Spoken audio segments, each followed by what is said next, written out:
Apakah setiap peserta didik wajib naik kelas pada kurikulum Merdeka? Jawabannya adalah tidak. Karena setiap satuan pendidikan diperbolehkan menentukan kriteria kenaikan kelasnya sendiri.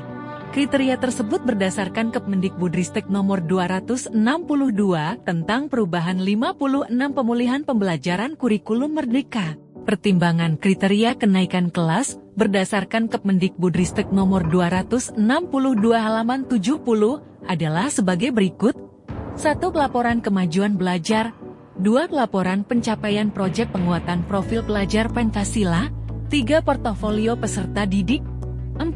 Paspor keterampilan atau skill passport dan rekognisi pembelajaran lampau peserta didik untuk SMK atau MK. 5. Prestasi akademik dan non-akademik. 6. Ekstrakurikuler. 7. Penghargaan peserta didik.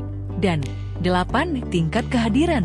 Tetapi guru perlu mengingat bahwa tidak naik kelas adalah jalan terakhir jika telah dilakukan musyawarah dan pertimbangan yang matang, sehingga tidak naik kelas adalah opsi paling terakhir. Karena berdasarkan penelitian, tidak naik kelas tidak menunjukkan manfaat yang signifikan bagi peserta didik, bahkan cenderung memberikan dampak buruk.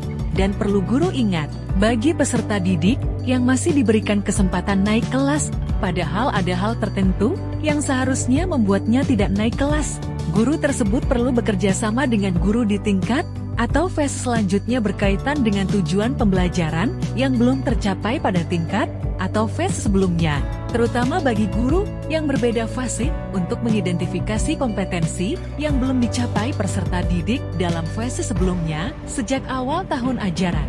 Pada kurikulum Merdeka yang terdiri dari beberapa fase, bagi peserta didik yang masih belum mencapai kompetensi pada fase tersebut dapat mengulang jika pada fase yang sama. Contohnya ketika ada peserta didik yang tidak dapat mencapai tujuan pembelajaran tertentu hingga akhir tahun ajaran di kelas 3, maka guru kelas 3 perlu menyampaikan hal tersebut kepada guru kelas 4 agar pembelajaran di kelas 4 tersebut dapat menyesuaikan dengan kebutuhan peserta didik. Dan jika pada fase yang berbeda, maka guru perlu melakukan upaya preventif. Misalnya untuk peserta didik yang belum menuntaskan fase B, guru dapat mengulang konsep atau materi pelajaran yang belum dikuasai peserta didik sebelum peserta didik tersebut mempelajari materi yang terkandung dalam capaian pembelajaran fase C. Dengan demikian, peserta didik dapat terus naik kelas.